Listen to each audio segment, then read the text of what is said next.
శ్రీరాముడి ధర్మపథం అపూర్వ గ్రంథం 24వ అధ్యాయం మోహకారణం సీతాపహరణం.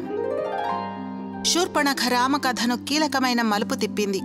ఆమె వల్లే జనస్థానంలోని అసురులంతా అసువులు కోల్పోయారు. రావణుడు పగపట్టాడు, సీతను అపహరించాడు, తన మృత్యువును కొని తెచ్చుకున్నాడు. రామరావణ మహాసంగ్రామానికి మూల కారణం సీతాపహరణం కాదు, శూర్పణఖ కామ మోహమే. శూర్పణఖ రావణుని సోదరి, రాక్షసి. కోరిన రూపం ధరించగలదు, అందరినీ భయపెట్టగలదు, సోదరులనెవర్నీ లెక్క చేయని స్వభావం కలది. ఆమె ముఖం వికృతంగా ఉంటుంది. చాలా పెద్ద పొట్ట, వికృత నేత్రాలు, ఎర్రని జుట్టు, కర్ణ కఠోర కంఠధ్వని, వెరసి విరూపం కలది. వెగటు కలిగించేంత వృద్ధురాలు, చెడ్డ నడతతో ఏవగింపు కలిగిస్తుంది. అనుకోకుండా పర్ణశాలకు వచ్చిన శూర్పణఖ రాముణ్ణి చూసింది. మహారాజు లక్షణాలతో, చక్కని దేహాకృతితో, తేజస్సుతో ప్రకాశిస్తున్నాడు. చూసి చూడగానే కామ మోహితురాలయ్యింది. మునివేషంలో నీవు భార్యతో కలిసి రాక్షసుల నివాస ప్రదేశానికి ఎందుకు వచ్చావు అని అడిగింది శూర్పణఖ. ఈమె నా భార్య సీత. ధర్మం కోసం నా తండ్రి తల్లి ఇచ్చిన ఆజ్ఞకు బద్ధుడనై ఈ వనంలో నివసించడానికి వచ్చాను. నీవెవరివి? ఇంత సుందరమైన శరీరం కల నీవు రాక్షస స్త్రీవని అనుకోలేకపోతున్నాను అన్నాడు రాముడు కించిత్తు వ్యంగ్యం రంగరించి. మన్మభావాస్తకు లోనై శూర్పణఖ తన గురించి గొప్పగా చెప్పుకుంది.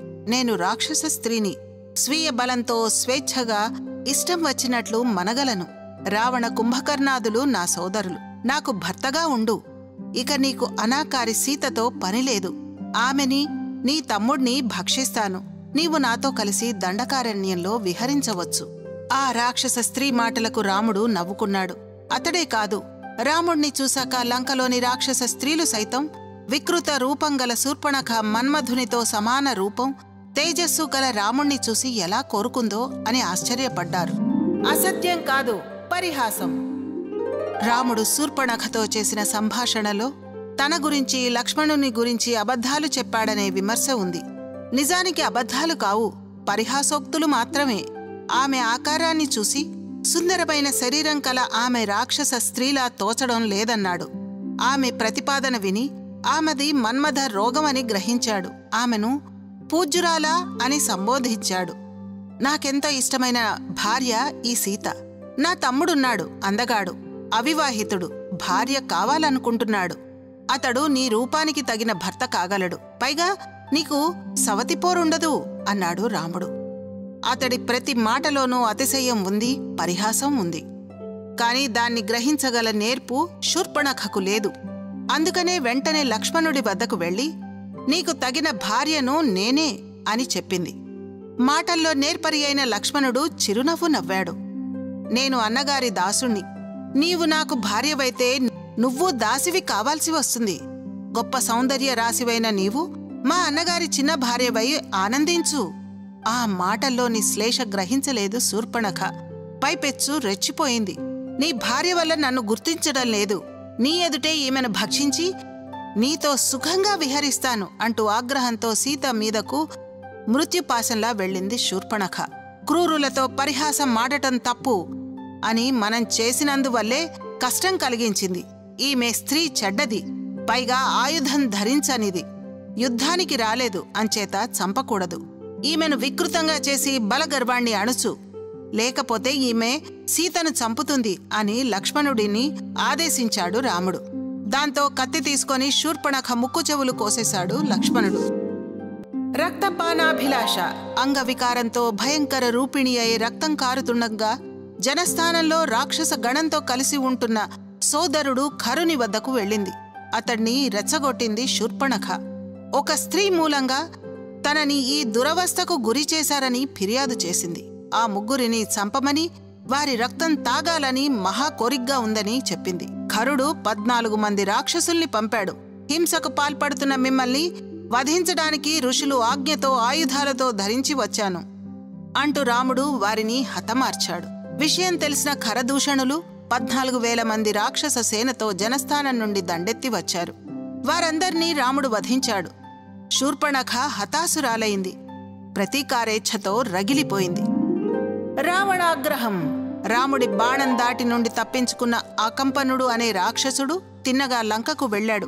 ఖరదూషణాది అసుర సంహారం గురించి చెప్పాడు. నా జనస్థానాన్ని నాశనం చేసిందెవరు? ఆగ్రహోదగ్రుడై ప్రశ్నించాడు రావణుడు. అకంపనుడు రాముడి గురించి, అతని బల పరాక్రమాల గురించి వివరిస్తూ రావణ్ణి గాని రాక్షసులంతా కలిసి గాని రాముడిని యుద్ధంలో జయించలేరని చెప్పాడు. రాముడిని చంపుటకు ఒకే ఒక ఉపాయం ఉందంటూ, మహాసౌందర్యవతి సీతను అపహరిస్తే ఆమె మీద అధిక ప్రేమగల రాముడు ప్రాణాలు విడిచేస్తాడు అని నమ్మబలికాడు. ఈ విధంగా సీతాపహరణ ఆలోచన బీజాన్ని అకంపనుడే రావణుడి మనసులో మొదట నాటాడు. దానికి తగిన వివరణ ఇచ్చాడు. నేను స్త్రీ వేషం ధరించి అతి కష్టం మీద ప్రాణాలతో బయటపడ్డాను.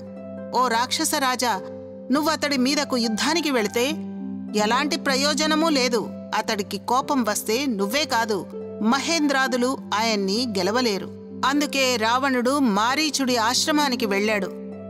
జనస్థానంలో రక్షణార్థం ఉంచిన సైన్యాన్నంతా రాముడు తుడిచిపెట్టేశాడు గనక దానికి ప్రతిగా సీతాపహరణకు తోడ్పడమని కోరాడు. సీత గూర్చి చెప్పినవాడు, సలహా ఇచ్చినవాడు నీ మిత్రుడు కాదు, శత్రువు అని తెలుసుకో. సమస్త రాక్షసగణాన్ని నాశనం చేయడమే అతడి ఉద్దేశంలా ఉంది. రాముడి జోలికి వెళ్లడం ఏ విధంగానూ నీకు శ్రేయస్కరం కాదు. లంకకు తిరిగి వెళ్ళు, నీ భార్యలతో సుఖంగా ఉండు. రాముణ్ణి తన భార్యతో వనవాసంలో సుఖంగా ఉండనివ్వు. మారీచుని మాట విని మనస్సు మార్చుకుని వెనక్కి వెళ్ళిపోయాడు రావణుడు. శూర్పణఖ దుర్బోధ. రాముడు రాక్షస పీడ లేకుండా చేస్తానని ఋషులకు మాట ఇచ్చాడు. 14,000 మంది రాక్షసుల్ని, ఖరదూషణుల్ని చంపేశాడు. నువ్వు మదించిన వాడివై నీ దేశంలోకి వచ్చిన ముసలాన్ని తెలుసుకోలేకపోతున్నావు. ఇంత జరిగినా నీకు తెలియలేదంటే నీ గూఢచారి వ్యవస్థ పూర్తిగా విఫలమైందన్నమాట. ఇలాగే కొనసాగితే నీ రాజ్యం నశిస్తుంది అంటూ మంత్రుల సమక్షంలో శూర్పణఖ రావణుణ్ణి పరుష పదజాలంతో నిందించింది. రావణుడు ఆలోచనలో పడగా ఆమె విజృంభించింది. స్త్రీని గనక రాముడు నన్ను చంపకుండా వదిలేశాడు. రాముడి భార్య సీత సౌందర్యవతి. ఆమెను నీకు భార్యగా చేయాలని ప్రయత్నించినందుకే లక్ష్మణుడు నన్ను విరూపిని చేశాడు. వెంటనే రామలక్ష్మణుల్ని చంపి దుర్భరురాలైన సీతను తెచ్చి భార్యగా చేసుకో. నీవే ఆమెకు తగిన భర్తవు. శూర్పణఖ మాటలు, ముఖ్యంగా సీత సౌందర్య వర్ణన, చెప్పిన భయంకర విషయాలు తలకెక్కగా రావణుడు రహస్యంగా బయలుదేరి మారీచుడి ఆశ్రమానికి వెళ్ళాడు. అతడిలో మోహం, అహంకారం ఒకదానితో ఒకటి పోటీ పడుతున్నాయి. మారీచ ఉపదేశం. రావణ్ణి చూస్తూనే మళ్ళీ ఎందుకొచ్చావు అని ప్రశ్నించాడు మారీచుడు. మానవుడైన రాముడు 14,000 మంది రాక్షసుల్ని, ఖరదూషణుల్ని వధించాడు. అతడు అధర్మాత్ముడు. సోదరి శూర్పణఖ ముక్కు చెవులు కోసి వికృత రూపిగా చేశాడు. అతడి భార్య సీతను బలాత్కారంగా తీసుకురావడానికి నీ సాయం కావాలి. సకల మాయలలో నేర్పుగల నువ్వు వెండి చుక్కలున్న బంగారు లేడిగా మారి రాముని ఆశ్రమంలో సీత ఎదుట సంచరించు. ఆమె నిన్ను పట్టుకోమంటుంది. నువ్వు దొరక్కుండా తప్పించుకుంటూ రామలక్ష్మణులిద్దరినీ నీ వెంట దూరంగా తీసుకువెళ్ళు. నేను సీతను అపహరిస్తా. రావణుడి మాటలకు మారీచుడు భయాందోళనలతో ఊగిపోతూ చేతులు జోడించాడు. రాముడి గురించి తెలియకుండా మాట్లాడుతున్నావు. రాముడు కోపిస్తే ఈ లోకంలోని రాక్షసులందర్నీ అంతమొందించగలడు. అసలు సీత నీ ప్రాణాలు తీయడానికే పుట్టిందేమో. నువ్వు అపోహ పడుతున్నట్టు రాముడు దుష్ట స్వభావుడు కాదు. రామో విగ్రహవాన్ ధర్మః, సాధుః సత్య పరాక్రమః, రాజా సర్వస్య లోకస్య దేవానాం మాఘవానివ. రాముడు మూర్తీభవించిన ధర్మం. సాధువు, పరాక్రమవంతుడు. దేవతలకు ఇంద్రుడెలాగో లోకాలన్నింటికీ అలాగా. తండ్రి ఆజ్ఞ పాలించడానికి అడవులకు వచ్చిన రాముడు ధర్మానికి ప్రతీక. సత్యమైన పరాక్రమం గలవాడు. అతణ్ణి ఎదిరించి నిలువలేవు. సీతను అపహరించలేవు. నీకు భోగభాగ్యాలు అనుభవించాలని ఏమాత్రం ఆశ ఉన్నా రాముడికి హాని తలపెట్టకు. బాలుడిగా ఉన్నప్పుడు యాగరక్షణార్థం వచ్చి నన్ను ఒక్క బాణంతో 100 యోజనాల దూరంలోని సముద్రంలో పడవేశాడు.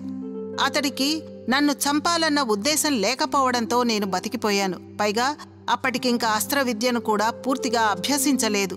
అది పాత సంగతి. కొత్త కథ చెబుతాను విను. నేను దండకారణ్యంలో తిరుగుతూ తపస్సులను హింసిస్తూ వారి రక్తమాంసాలు భుజిస్తూ క్రూరంగా ప్రవర్తించేవాణ్ణి. ఒకనాడు మునివేషంలో ఉన్న రామలక్ష్మణులు సీత కనిపించారు. రాముడిని హింసించడానికి 2 అనుచరులతో వెళ్లాను. రాముడు నా వైపు 3 బాణాలు వదిలాడు. రామబాణ వేగం తెలిసినవాణ్ణి కనుక ముందే పరిగెత్తాను. రామచంద్రుడి బాణాలు వెనకవైపు నుండి తగలవు కాబట్టి నేను బతికిపోయాను. నాతో ఉన్నవాళ్లు బాణాలు తగిలి చచ్చారు. బయటపడ్డ నేను రాముడు చంపుతాడనే భయంతో గర్వహీనుడనై యోగాభ్యాసం చేస్తూ మునిలా ఉన్నాను. ఎటు చూసినా పాశం పట్టుకున్న యముడిలా రాముడు కనిపించాడు. రాముడి పేరే కాదు, రా కారంతో మొదలైన ఏ శబ్దం విన్నా రాముడే వస్తున్నాడని భయపడిపోయాను. నాకంతా రామమయంగా కనిపించసాగింది. సన్మార్గుడిగా మారిపోయాను. మాయలు వదిలేశాను. పరభార్య గమనం మించిన పాపం లేదు. నీ భార్యలతో సుఖించు. కాదని సీతను బలాత్కారంగా అపహరించావో ఆమె మూలాన నీవు నీ లంక సర్వనాశనం అవడం ఖాయం. మారీచుడి మంచి మాటలు రావణుడి చెవికెక్కలేదు. ఎక్కించుకునే ప్రయత్నమూ చెయ్యలేదు. సరికదా, నువ్వా నాకు శుద్ధులు చెప్పేది అని మండిపడ్డాడు. సాయం చేస్తే సగం రాజ్యం ఇస్తాను, లేకపోతే ఇప్పుడు ఇక్కడే చంపేస్తాను అని బెదిరించాడు. నీ చేతిలో హతమయ్యే కన్నా రాముడి చేతిలో మరణించి కృతార్థుణ్ణి అవుతాను అంటూ రావణునికి సహకరించడానికి అంగీకరించాడు మారీచుడు. మాయా మృగం. మారీచుడు క్షణకాలంలో అందమైన బంగారు లేడిగా మారాడు. సీతను ప్రలోభ పెట్టడానికి అటూ ఇటూ తిరుగుతోంది మృగం. పచ్చిక చిగుళ్ళు కొరుకుతోంది. ఆశ్రమ ద్వారం దగ్గరకు వచ్చి మళ్లీ లేళ్ల గుంపు వైపు పరిగెత్తుతోంది. హఠాత్తుగా ఎగిరి గంతు వేసి అందంగా గుండ్రంగా తిరుగుతోంది. లేడి మాయలో సీత చిత్ర విచిత్ర గంతులతో సంచరిస్తూ అపూర్వంగా అపురూపంగా ఉన్న మాయామృగాన్ని చూసి సీత ఆశ్చర్యపడింది. వెండి బంగారు రంగు గల దాని పార్శ్వాల అందం చూసి ముచ్చటపడింది. విచిత్రంగా ఉన్న ఈ మృగం మాయదే. బహుశా మాయల మారి మారీచుడు కావచ్చు. కాని సీతకు ఆ మృగము, మృగ చర్మము రెండూ బాగా ఆకర్షించాయి. చర్మణ హృత చేతన కేవలం లేడి చర్మపు అందాన్ని చూసి తన తెలివిని పోగొట్టుకుంది. ఈ లేడి నాకు బాగా నచ్చింది. పట్టి తీసుకునిరా. దీనితో వినోదించొచ్చు. అయోధ్యకు తీసుకువెళ్లొచ్చు. అది సజీవంగా లభించనచో దాని బంగారు చర్మాన్ని తీసుకురా. ఆసనం మీద పరుచుకోవచ్చు. స్త్రీలు ఇలాంటి కోరిక కోరకూడదు. కాని దాని రూపం నాకు ఆశ్చర్యం కలిగిస్తోంది.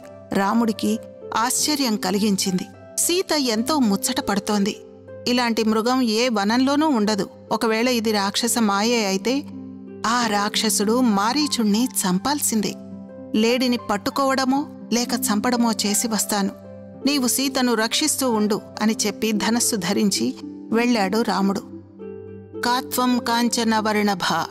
నిభాయించుకోలేని ఓ చిన్న బలహీనతే సీతను ఇక్కట్ల పాల్చేసింది.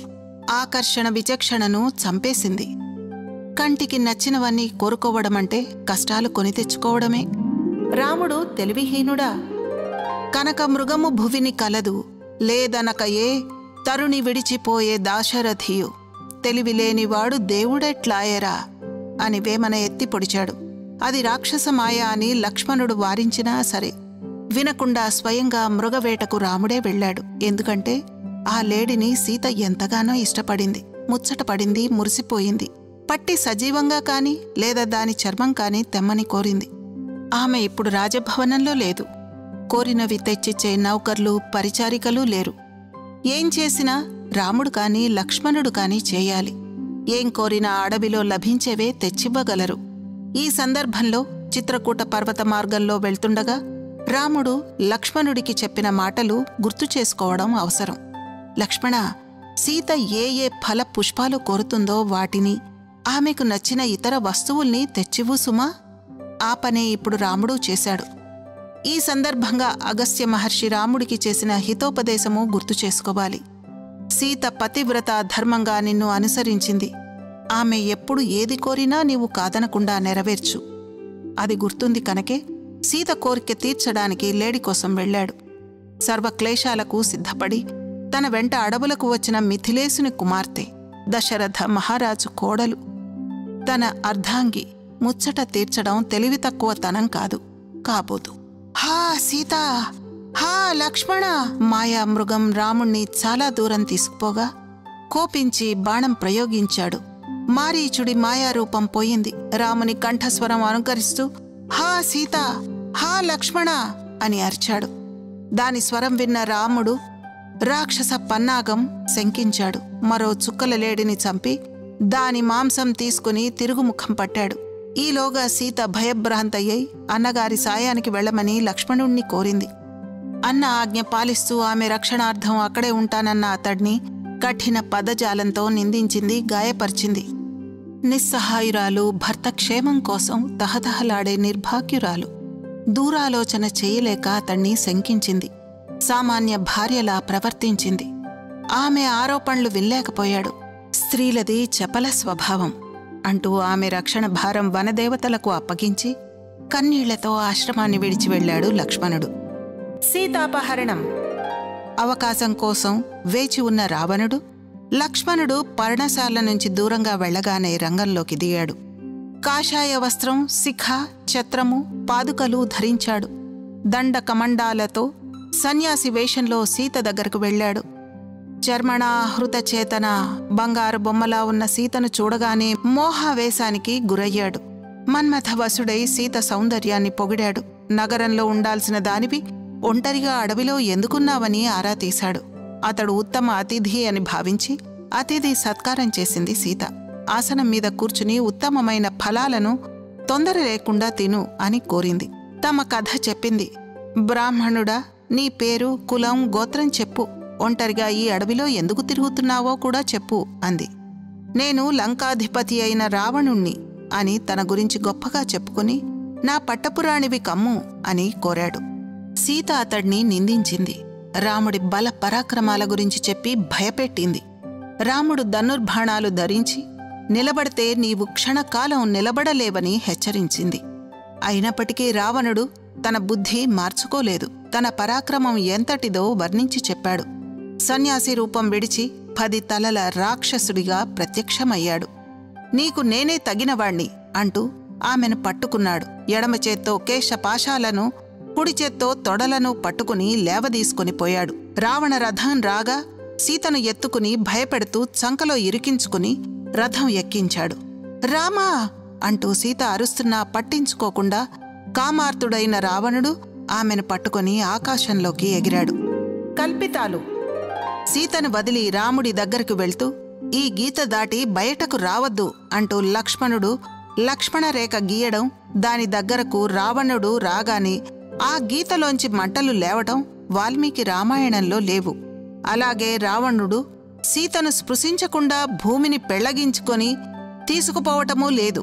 ఎత్తుకుపోయింది మాయా సీతనని వాల్మీకి రాయలేదు.